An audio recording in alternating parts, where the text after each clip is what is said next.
Hello అందరికీ. So ఈరోజు ఒక మంచి మటన్ గ్రేవీ కర్రీ వండుకొని తిందాం. ఒక పావు కిలో మటన్తో ఒక నలుగురు ఈజీగా తినవచ్చు. అంత బాగుంటుంది మటన్ గ్రేవీ కర్రీ. ఒక్కసారి ఇలా ట్రై చేయండి. ఫస్ట్ ఒక బాండీ తీసుకొని అంటే ఒక కుక్కర్ తీసుకొని దాంట్లో దాల్చిన చెక్క, స్టార్ పువ్వు అండ్ మిరియాలు, బిర్యానీ ఆకు, ఒక స్పూన్ అల్లం వెల్లుల్లి పేస్టు, ఒక స్పూన్ గరం మసాలా, ఒక స్పూన్ కారం, చిటికెడు పసుపు, ఒక స్పూన్ ఉప్పు వేసుకోండి. కరెక్ట్గా ఉప్పు వేసుకుంటే సరిపోతుంది. చక్కగా ఉప్పుతో మంచిగా వాష్ చేసిన మటన్ కూడా యాడ్ చేసుకొని మటన్ మునిగేంత వరకు నీళ్ళని యాడ్ చేసుకొని చక్కగా కలిపేసుకొని కుక్కర్ ఒక 3 విజిల్ వచ్చేంత వరకు ఉంచేయండి. ఓకేనా. పక్కన ఇంకొక బాండీలో ఒక 3 టేబుల్ స్పూన్ ఆయిల్ వేసేసుకొని దాంట్లో ఆనియన్ వేసేసుకొని ఆనియన్స్ పింక్ కలర్ వస్తే చాలు. అప్పుడే అల్లం వెల్లుల్లి పేస్ట్ కూడా యాడ్ చేసుకోవాలి. సో పింక్ కలర్ వచ్చిన తర్వాత అల్లం వెల్లుల్లి పేస్ట్ కూడా యాడ్ చేసేసుకోవాలి. యాడ్ చేసిన తర్వాత ఏంటంటే మూత పెట్టేసుకొని ఒక 2 నిమిషాలు అలా పక్కన వదిలేయండి. వదిలేసి ఆనియన్ వెల్లుల్లి చక్కగా కుక్ అవుతాయి. బాగుంటుంది కూడా. పచ్చి వాసన అంతా పోయి చక్కగా మంచి అరోమా వస్తుంది. ఇల్లంతా మంచి గుంగుమలాడిపోతుంది. ఇప్పుడు మనం మంచిగా మటన్ కూడా అయిపోయింది ఉడకడం, ఆల్మోస్ట్ అయిపోయింది. దించేసిన చూపిస్తున్న ముక్క పట్టుకుంటే జారిపోయేలాగా ఉందన్నమాట. అంత చక్కగా కుక్ అయింది. ఒక 80% కుక్ చేసుకున్నా పర్లేదు, ఒక 100% మటన్ ఉడకబెట్టుకునే పర్లేదు. మీకు బాగా మెత్తగా కావాలంటే ఒక 4 విజులు, కొంచెం అటు ఇటుగా ఉండాలి, ఒక 80% ఉడికితే చాలు మాకు అంటే ఒక 3 విజిల్స్ పెట్టుకున్నా చాలు అనమాట.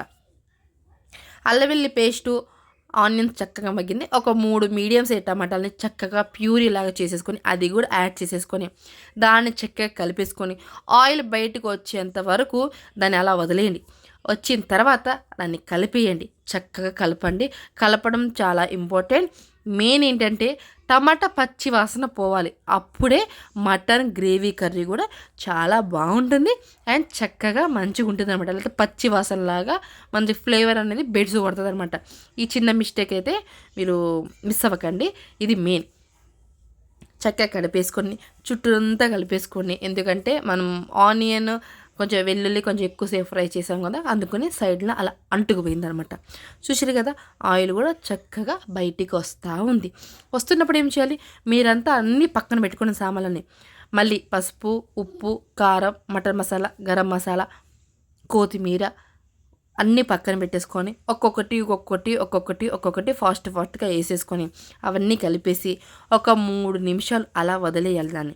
అప్పుడే దాంట్లో ఉన్న వాళ్ళు మళ్ళీ పచ్చివాసన అంతా పోయి అవి దాని తర్వాత మనం మటన్ అనేది యాడ్ చేసుకోవాలి. చూసారు కదా, మళ్ళీ ఇందాక స్పూన్ వేసాం కదా, దాంట్లో ఒక పావంతు అంటే 1/2 స్పూను సో కారం, కొంచెం పసుపు, కొంచెం ఒక స్పూను గరం మసాలా, ఒక స్పూన్ మటన్ మసాలా అండ్ పసుపు అన్నీ వేసేసుకొని చక్కగా మళ్ళీ కలిపేసుకోవాలి.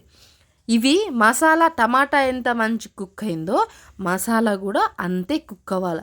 అప్పుడే మటన్ గ్రేవీ అనేది తయారవుతుంది. చూసారు కదా, దీంట్లోనే కొత్తిమీర కూడా యాడ్ చేసుకొని చక్కగా ఒక 2 సార్లు అలా ఇలా కలిపేయండి.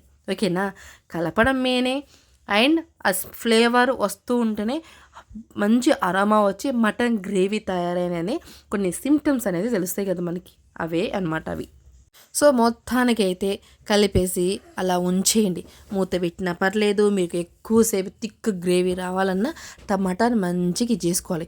సో మటన్లో ఉన్న వాటరు మటన్తో సహా అలానే వేసేయండి. దాంట్లో ఆ వాటర్ పారబోయడానికి ఏమీ లేదు. అది మంచి సూప్ అనమాట.